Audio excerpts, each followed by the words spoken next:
Ya anakku wes coba gawa. Iya Yo blok nek wediman iku lho. Iya yo ora bakal nganu anak amah. Sopo ono sing ape gento anak am.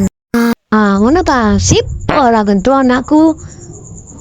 Anakku satu-satunya ape gento. Iya.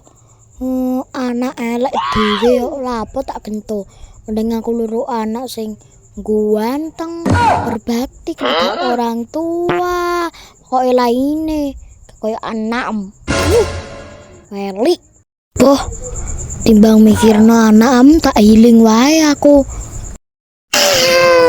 Motor kon ngrasani aku kon tak kageti. Kon tak rasani gentenan tak kageti ya. Salam sing rasani kene. Pikir tak pikir ngoco ora gelem ngoco. Awak mti we kok babi ngono kok.